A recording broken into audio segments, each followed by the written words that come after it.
No somos islas. No somos entidades aisladas. Nacemos a través de redes de conexión con aportaciones de ADN de diferentes cadenas de conexión y nacemos por la conexión con la persona que formó el cuerpo que ahora estamos disfrutando, nuestra mamá.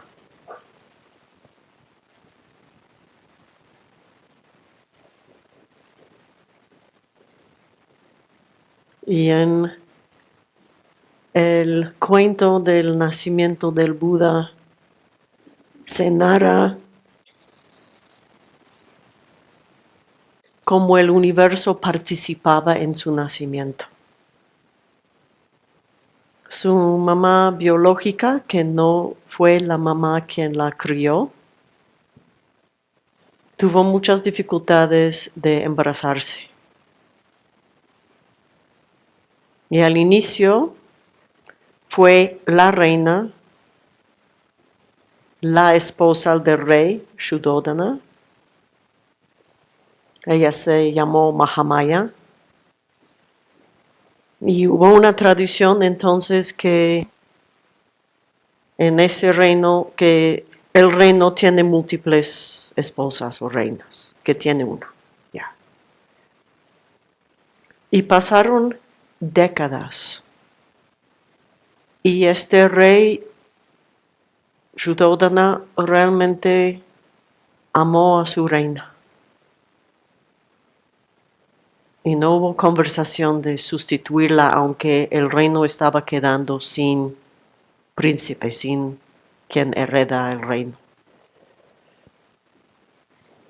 Y hay muchas descripciones de todo lo que hicieron intentando generar las condiciones para que quedara embarazada. Y una estrategia que implementaron poco antes de ella, sí, después de 2 décadas, poder embarazarse, o sea, ya de una edad más avanzada que al inicio. La estrategia era que Shuddhodana sí iba a tener una segunda reina, pero que iba a ser la hermana de Mahamaya, su hermana. Y podemos imaginar toda una historia detrás de esta decisión. Y llega llega la hermana de Mahamaya, Mahaprajapati, en el reino, en el palacio, y las dos quedan embarazadas más o menos al mismo tiempo. Y cuando se acerca el momento de dar a luz, quieren estar con sus mamás. Y es un costumbre, era un costumbre en la India, que los primeros 2 hijos, la mujer pudo viajar a su lugar natal. El costumbre era que salía de su casa natal para vivir en la casa del marido, pero fue conocido que para dar a luz es mejor que esté con su propia mamá y no con la suegra. Así que estaba en viaje. Y en medio del camino se detienen en un jardín donde hubo un árbol que Mahamaya tuvo una conexión con el árbol. Y quiso saludar al árbol, hacerle ofrendas.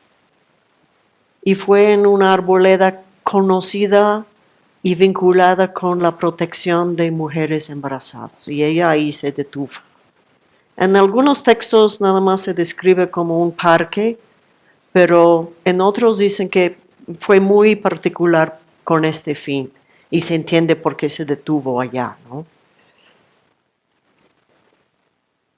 Y está agarrada del árbol, tocando el árbol, cuando ya empieza el parto. Y da luz a este joven que en algún momento futuro va a convertirse en un ser completamente despierto, sostenida de una mano del árbol y del otro lado por su hermana, también embarazada. Y ahí da a luz. Y en los cuentos nos dicen que los reyes de los seres celestiales, los devas, que han estado pendientes que haya un Buda en el mundo. Y son ellos que van al Buda y le piden después del despertar, oye, hay que enseñar, comparta esto. Pero están ahí en su nacimiento. Y dicen que las nubes dejan caer una lluvia para limpiar el bebé. Y los devas están sosteniendo una toalla para recibirlo.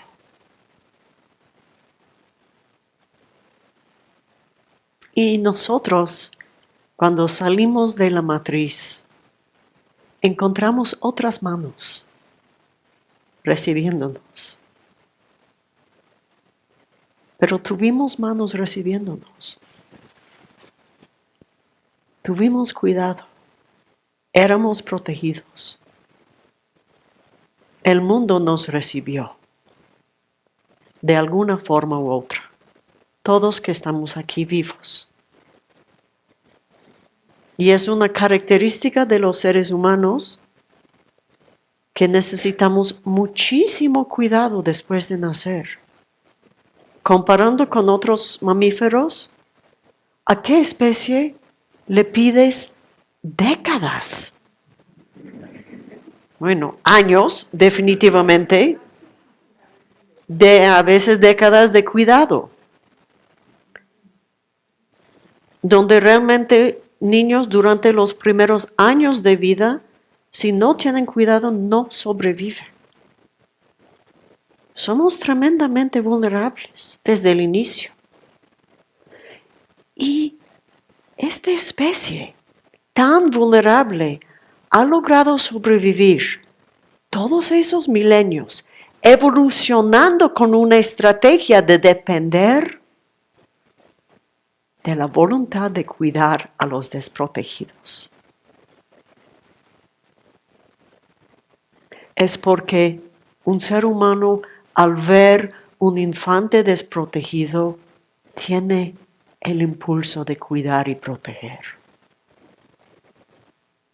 La respuesta frente a la vulnerabilidad obvia y visible de un bebé de parte de casi todos los seres humanos es de cuidar. Quizás sentirse incómodo porque no sé cómo qué hacer, pero querer poder hacer algo. Y esto nos dice que tenemos dentro de nosotros un modo de responder a la vulnerabilidad tremendamente noble. Y que la especie depende de esto. No es que en algunos casos en la historia hemos visto seres nobles que lo hicieron, no, generación tras generación.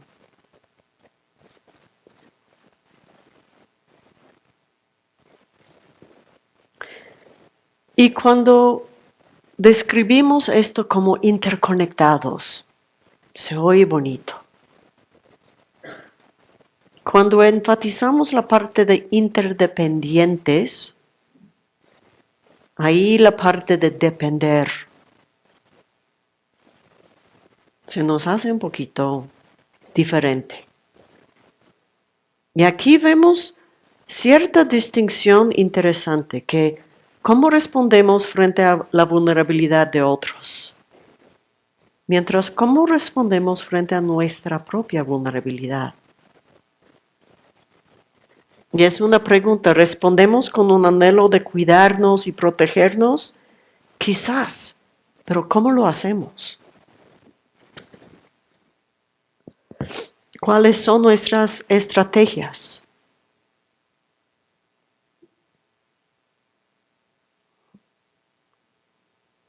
Y contamos con estas condiciones en el mundo de recibir mucho cuidado en las fases de haber sido vulnerables. No solo de los padres biológicos y no solo los seres humanos. ¿Cuántos videos han visto de animales, sobre todo mamíferos, pero animales, que ven a un bebé de otra especie y lo toma y lo cuida y lo protege? Vacas y focas y perros y gatas y venados, elefantes. Esto no es un fenómeno solo nuestro. Esto es tan amplio que tiene un nombre: alocrianza, de criar un bebé ajeno, o sea, no biológicamente nuestro. O sea, esto no es nada más una estrategia de permitir que nuestro ADN continúe. Es un impulso frente a la vulnerabilidad.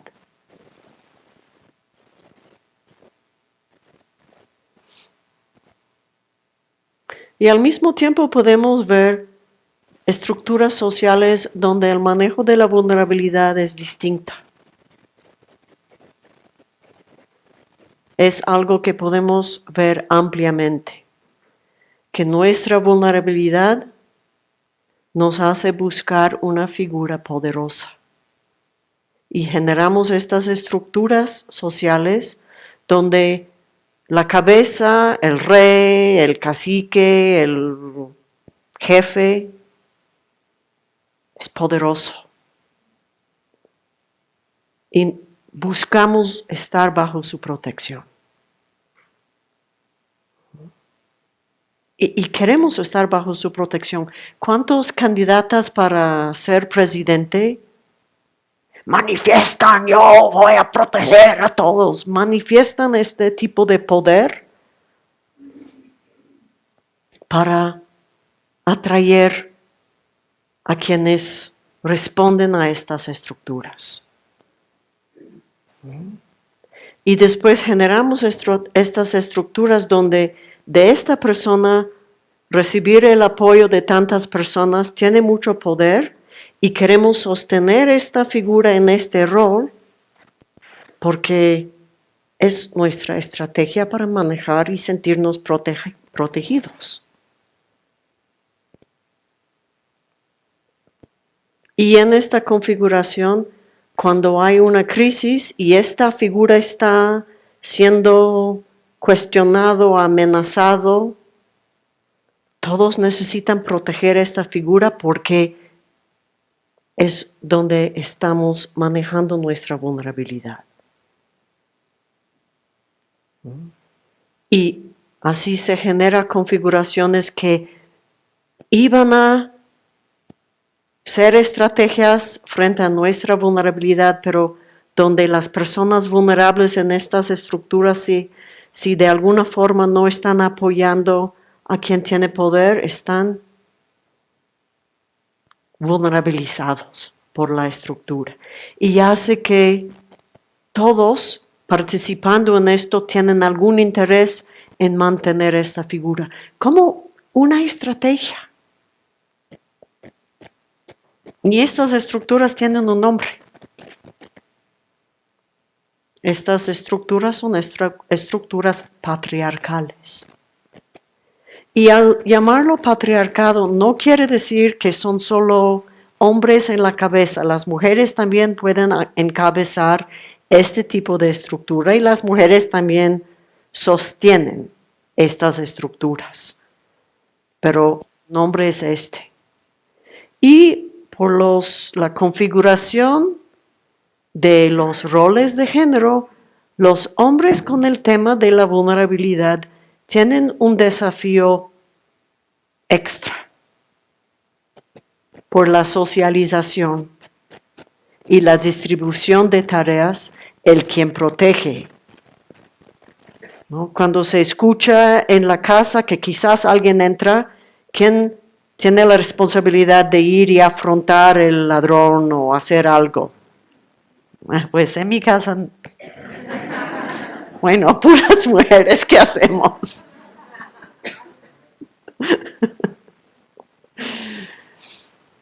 Uno, dos, tres.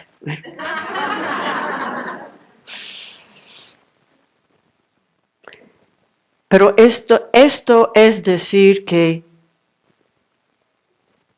hay posiciones y modos de manifestarnos y relacionarnos donde estar en contacto con la vulnerabilidad, reconocer nuestra vulnerabilidad, no.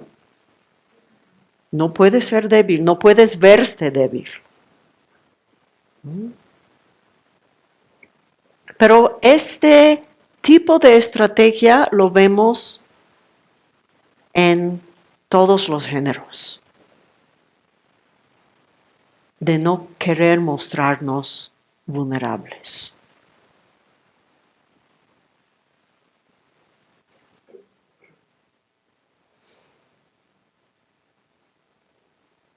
Porque es doloroso, muchas veces. Cuando hemos tenido la experiencia de estar en lugares que no reciben bien, lugares que no son seguros y hacernos vulnerables, podemos terminar con muchas heridas reales, emocionales y físicas.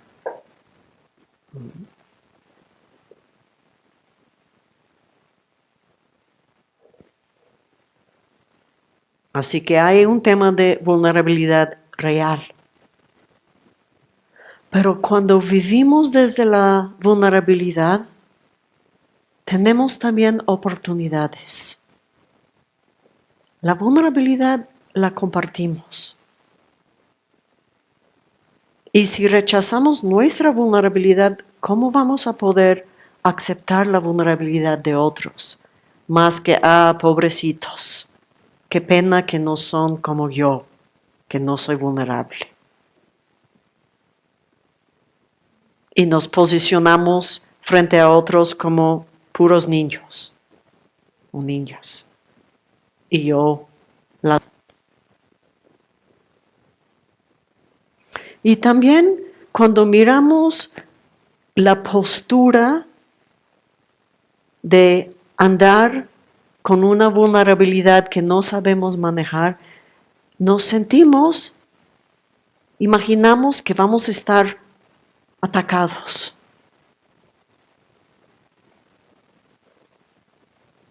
Que van a venir ataques y nos sentimos vulnerables. ¿Verdad? Y hay situaciones en que sí, pueden venir ataques, pero el chiste es que andamos, no debo decir chiste en este contexto, ¿verdad? ¿Está bien? Ok, no. Okay. Como diría Ángel, no voy a decir chiste. El asunto, ¿sí? El asunto es, ¿cuál fue el asunto? El asunto es que andamos imaginando que van a venir ataques, que la gente no nos va a cuidar, la gente nos va a criticar, la gente nos va a rechazar, nos va a lastimar. Y andamos así en el mundo, construyendo un mundo lleno de amenazas.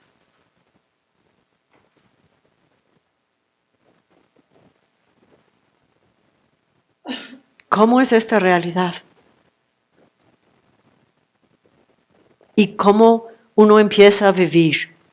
Si uno vive imaginando, y aquí estamos hablando de la parte mental, que sin sin negar que hay realidades de amenazas que están en el mundo, que nos pueden rodear, pero caminamos con esta sensación de estar bajo posible asalto. ¿Y cuáles son las estrategias? Pues tenemos este dicho, cuando nos sentimos así desprotegidos, vulnerables, nos ponemos en posturas defensivas y ya sabemos, la mejor defensa es una buena ofensa. Y por lo tanto, muchísima de la agresión, muchísimo del enojo, tiene en su raíz esta sensación de vulnerabilidad, que encontramos esta estrategia para mantener las amenazas a distancia. Pero, ¿qué es que genera en nuestro alrededor? ¿Cuál es el efecto en nuestras relaciones? ¿Qué es el ámbito que estamos generando? Aseguramos que otros empiezan a sentirse vulnerables frente a nuestras posturas. Y se sienten vulnerables, también se ponen ya, estamos bailando.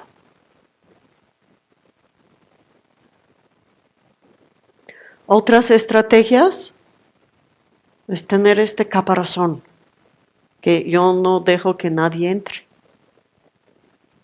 No me abro, no me hago ver.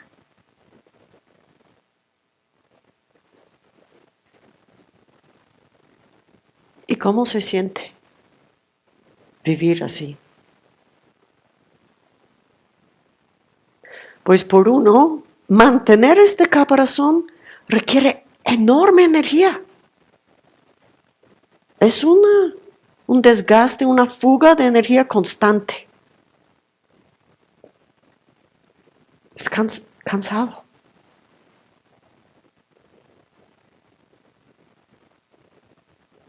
Y al fin del día no funciona realmente. Porque más sentimos que necesitamos un caparazón y armamos un caparazón, más estamos reforzando la sensación de ser vulnerable y habernos provisionalmente protegido, pero solo mientras tengo el caparazón aquí armado, activado.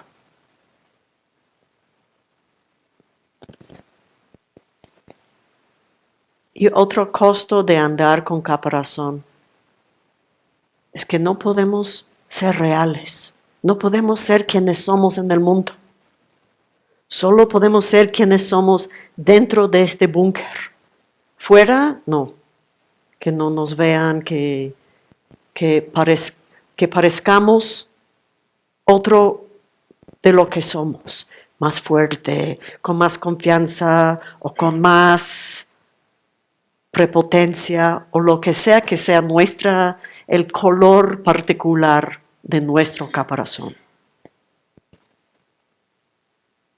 Y el resultado es que no nos sentimos, no tenemos una vida auténtica. Y en nuestros intercambios no nos sentimos auténticos. O solo partes de nosotros pueden entrar en contacto con otros, no las partes que sentimos que necesitamos proteger. Y esto complica enormemente las relaciones cercanas.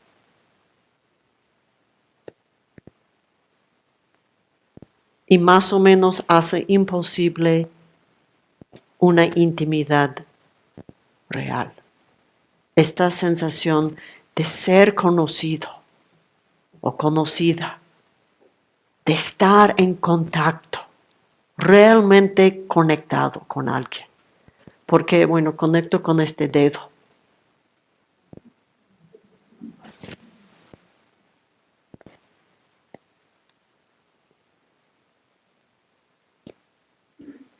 Y terminamos viviendo parcialmente.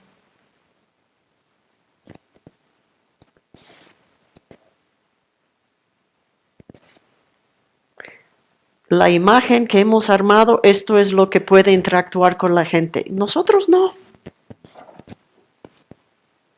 No realmente, solo por partes.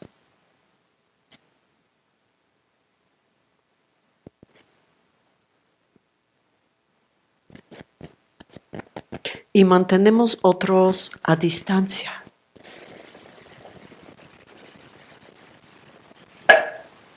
Por nuestro bien, supuestamente. Emocionalmente es para esto la estrategia. No te dejo verme. No te dejo entrar en mi espacio. Y este espacio mío resulta ser un espacio muy solo, muy solitario. Y nos sentimos solos porque nadie nos conoce.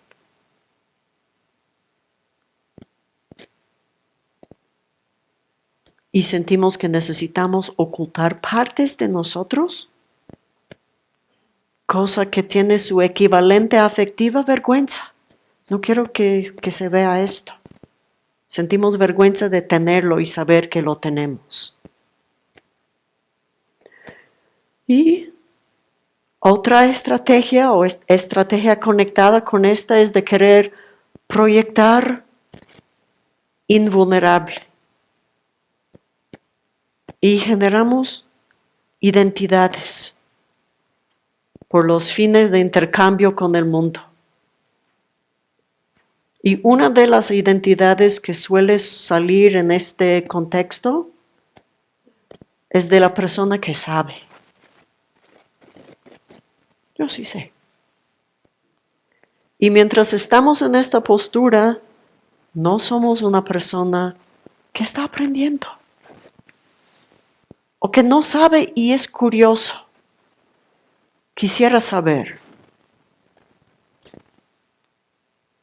Cuando antes de ser monja, cuando trabajaba de periodista, yo observé algo de esta dinámica que a mí me ayuda ahora en explorar el tema, que tuve un colega que siempre trabajábamos en un lugar sin paredes, se escuchaba todas las entrevistas que todos hacían. Y yo estaba aprendiendo cómo ser periodista y escuchaba cómo manejaban sus entrevistas. Y hubo uno que siempre como tenía esta, sí, como que él sabía lo que estaba pasando y nada más querían que lo confirmaran. Pero su área de reportes era tecnología. Y tecnología que estaba cambiando muy rápido, fue muy complicado y que justamente tú escribes sobre las innovaciones, cosas que no vas a saber si no has estado ahí creándolo, ¿no? Y yo muchas veces que como porque el modo de trabajar es que escribes sin saber todo, porque tuvimos como fechas límites de entregar los trabajos así rápidos y no pudiste esperar hasta que tuviste confirmación de la última cosa para empezar a escribir, así que se escribió con huecos y después llenaste los huecos o si te das cuenta que te equivocaste es escribir mucho. Y yo me di cuenta que él con cierta frecuencia tuvo que reescribir todo porque de no haber dicho, oye, ¿cómo esto funciona? ¿Cómo es esto? Y yo vi que los que sí hacía esto, que decía, mira, yo no sé de esto, tú explícame cómo es, o sea, cómo funciona. Es ahí, sacas toda la información que necesitas, pero necesitas tomar esta postura de alguien que no sabe. Y cuando la gente, de vez en cuando, alguien que quiere ser periodista, tengo conversaciones, esto es lo único que realmente puedo aportar, que como toma la postura de alguien que no sabe, no haces que sabes. porque ahí no recoges información nueva. Pero esta postura es muy común.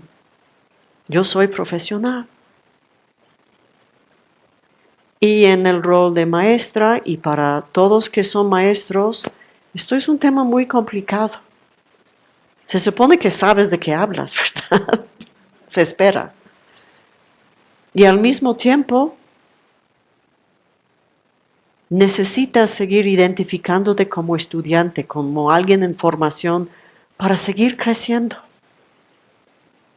Y si uno se refugia en la identidad de alguien que sabe como una estrategia para seguridad, entonces ya se estancó. Ya se cierra el camino para seguir creciendo.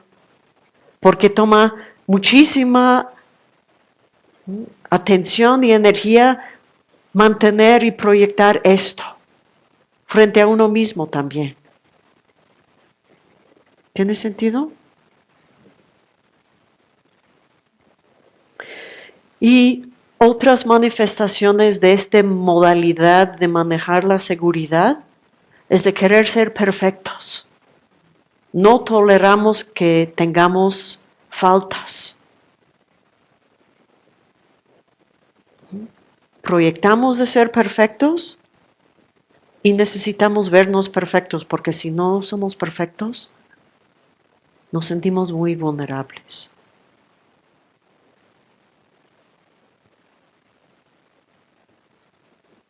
También ser estoicos emocionalmente o estoicas.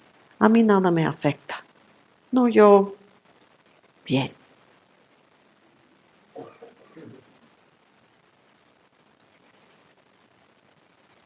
Y es para practicantes espirituales o budistas, tenemos que cuidar con esto. Porque cuántas veces te han dicho, ¿por qué estás tan alterada? ¿Por qué estás tan enojada? ¿No que eras budista? ¿Verdad? A los sabios que no dicen a nadie que son budistas no tienen que lidiar con esto, pero... Así que hay cierta tentación de tener esta como autopresentación de estoico, que no es lo mismo que ecuanimidad. Evadir no es ser ecuánime. Y aquí sí, la evasión espiritual es un tema que realmente necesitamos tener también en el radar. En este caso, usar una identidad que nos permite no mirar o ocultar toda la vulnerabilidad que tenemos.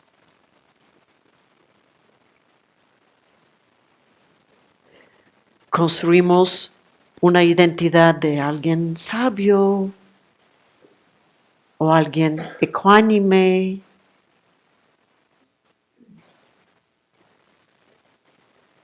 No porque lo somos, sino porque nos permite huir de todo este caos interno que tenemos, todo este trabajo interno que necesitamos trabajar.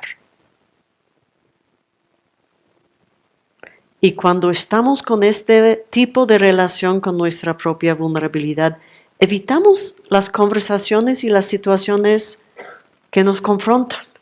No nos sentimos cómodos, no vamos a tener esas conversaciones. Y terminamos aceptando dinámicas en las relaciones o en el trabajo o en la familia que no. Pero no quisimos arriesgarnos en tener estas conversaciones. Quizás porque no queremos reconocer frente a otros que esta situación sí nos está afectando.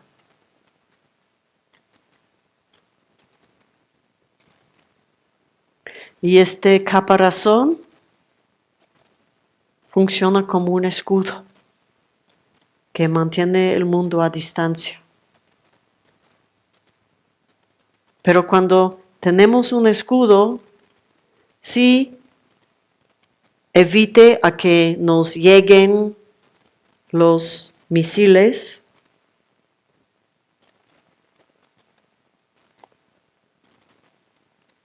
pero cuando quieres interactuar, y mi referencia aquí es Star Trek, que si tú tienes alguien en uno de los equipos de exploración en el planeta que está fuera cuando llega el asalto, tú necesitas recoger estas personas, necesitas bajar los escudos para que haya este contacto, para que entre alguien que necesitas que entre.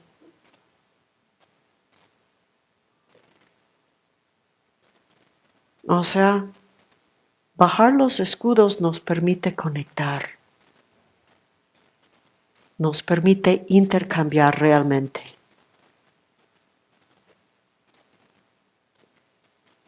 Y el escudo nos aísla. De hecho, hay una palabra en inglés que quiere decir aislarse, que es escudear. O sea, como si fuera escudear. No, esto no es inglés. Pero se usa la palabra escudo como verbo de aislarse. Y para crecer necesitamos estos intercambios.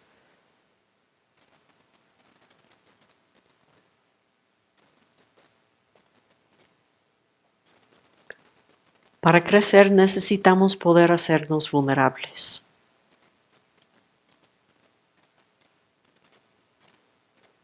¿Cómo?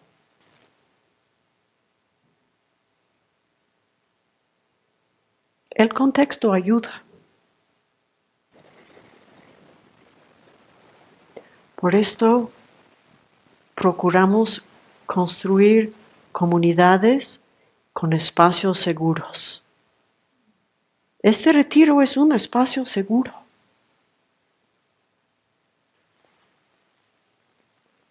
Más seguro que otros espacios. Y conscientemente estamos intentando hacer que sea cada vez más seguro.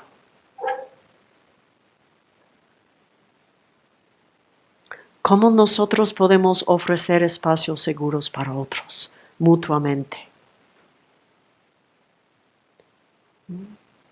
Y esto es reconocer que sí sentirnos conectados, acobijados, arropados por otros con quienes podemos conectar, nos brinda la seguridad para poder hacernos vulnerables.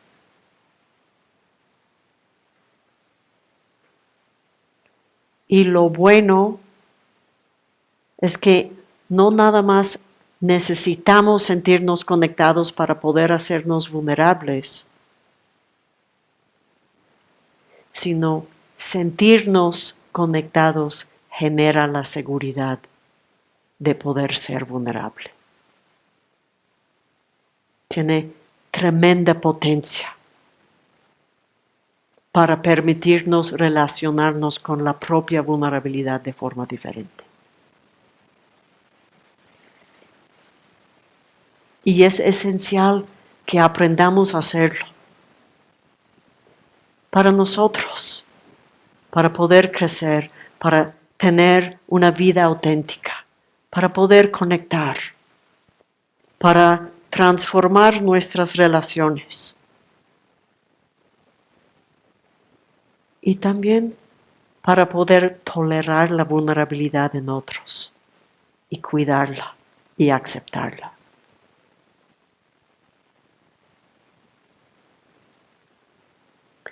Así que estamos contemplando algún tipo de seguridad que no rechaza la vulnerabilidad, no la oculta, la valora.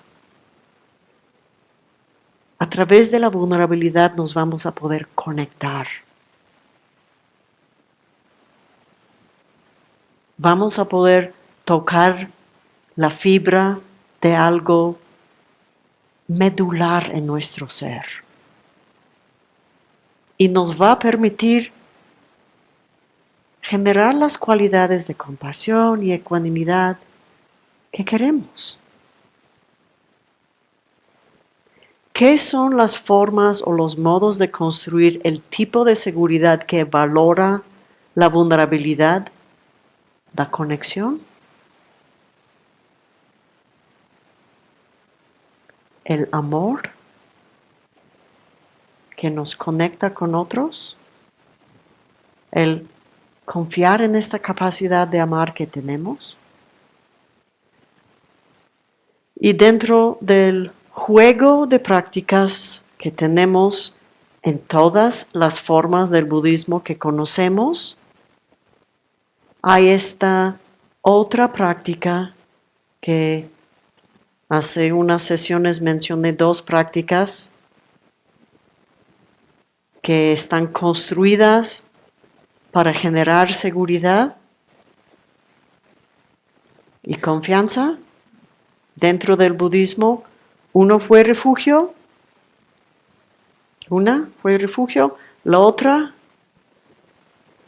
metta, la práctica de metta, el cultivo de amor bondadoso. Metta con 2 T's, no la meta del camino, sino metta, 2 T's. ¿Qué quiere decir amor bondadoso en Pali? En sánscrito, Maitri.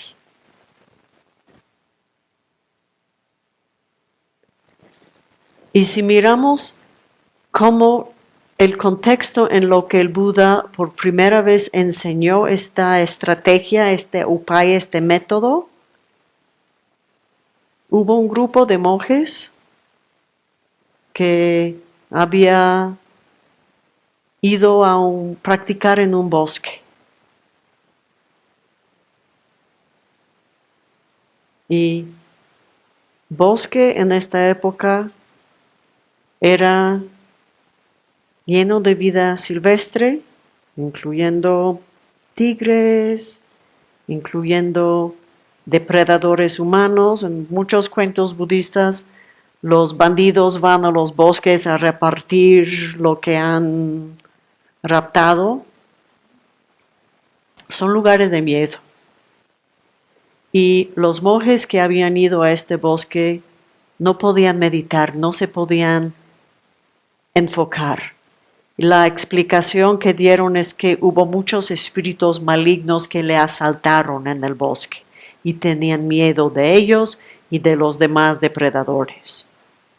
O sea, tenían miedo, se sentían inseguros. Y cierta seguridad es importante para poder soltar y meditar. Y regresan con el Buda y el Buda les dice, esto fue mi error. Yo les envié a este bosque lleno de peligros sin armas para protegerse. Ahora les voy a dar el arma. Y el arma para protegerse frente a los peligros, las amenazas que percibían en el bosque, fue la práctica de metta. Siéntate y envía amor hacia todos que te rodean. Y dio las instrucciones para la práctica que forma un complemento muy importante a todo este trabajo que estamos haciendo. Por esto la práctica de la meditación de metta es parte de todo este programa que estamos generando aquí.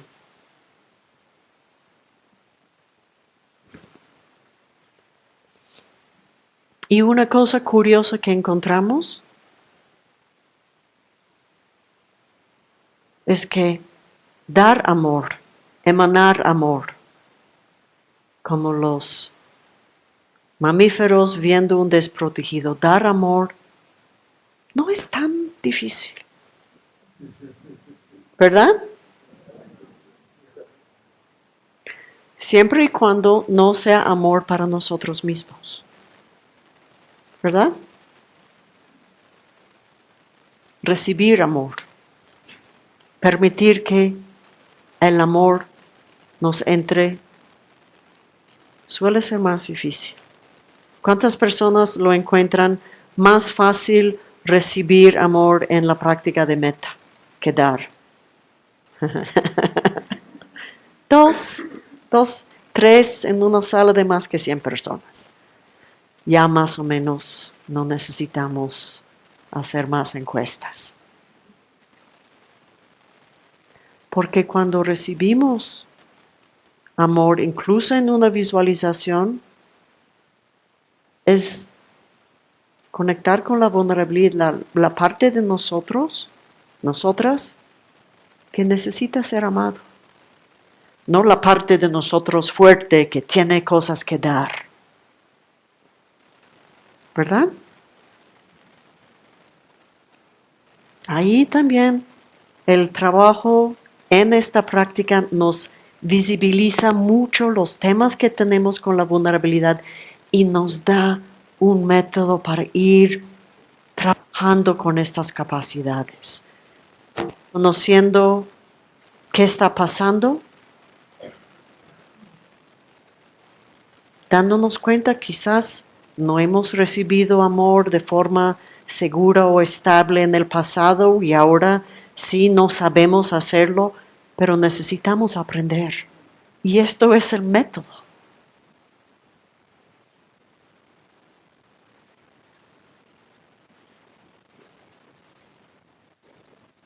Y lo que podemos hacer trabajando con esto dentro de la práctica de meta, y no voy a hablar de la práctica aquí porque tienen todas las instrucciones en otro espacio, pero cuando estamos trabajando con esto, a veces podemos ponernos enfrente usando los diferentes trucos que les estarán poniendo primero que es otra persona que sí puedes amar y después esta persona te dice y tú lo recibes y después pues tú no te engañas para que estés tú dándote amor, ¿no? Y en estos momentos cuando logras engañarte bien, por tu propio bien, puedes ver si te estás identificando cuando eres tú dándote amor. Tú puedes darte amor a la persona enfrente, identificarte con la persona que está dando. Pero después puedes identificarte, hacer este pequeño ajuste, identificarte con la parte que está recibiendo. Y cuando esto no es muy cómodo, regresas a identificarte con la parte que está dando. Y después otra vez retomas. Pues si soy yo quien me estoy dando, también soy yo quien estoy recibiendo. Y somos muy complejos internamente, podemos identificarnos con muchas partes. Porque en el camino es muy importante poder recibir y no nada más dar.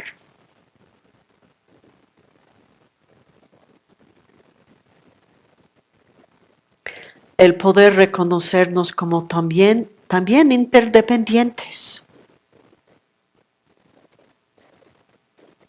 Si no, toda nuestra generosidad y toda nuestra compasión corre el riesgo de ser otro aparato para sostener una identidad de alguien que no es vulnerable.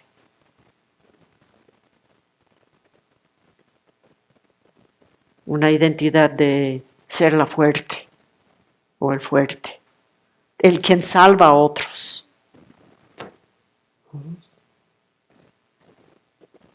Pero primero damos, está bien, conectamos con esta bondad, conectamos con esta capacidad de amar. Esto nos conecta. ya genera una condición para poder empezar a aceptar.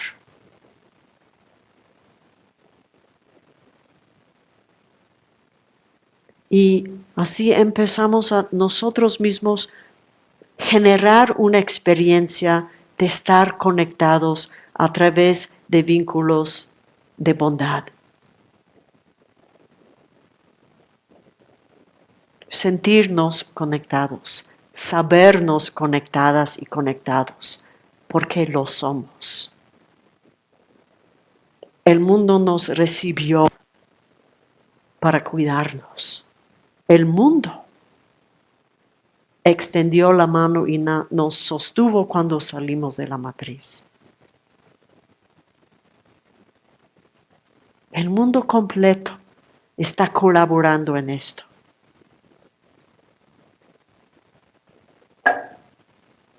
¿Lo reconocemos o no lo reconocemos? Estamos continuamente conectados con la tierra. Nos está sosteniendo en cada momento. No hay un solo momento en que estemos desconectados. Cada momento que vivimos depende de las conexiones. Todos aquí en este momento, este mismo momento, estamos colaborando para generar esto. Es una conexión muy profunda, muy real, pero no acostumbramos mirarlo, visibilizarlo, sentirlo.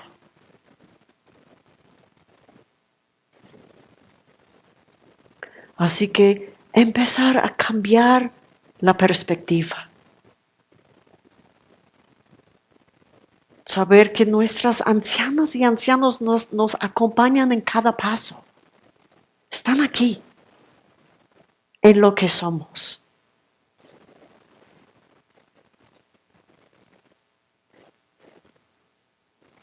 Y reconocernos productos de cuidado.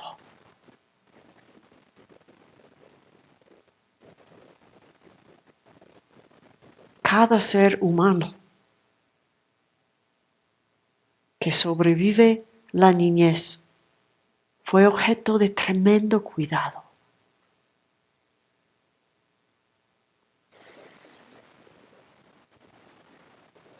Y este nos brinda el espacio donde podemos empezar a construir o encontrar y conectar con seguridad. Reconociendo que el mundo ha colaborado en nuestra alocrianza.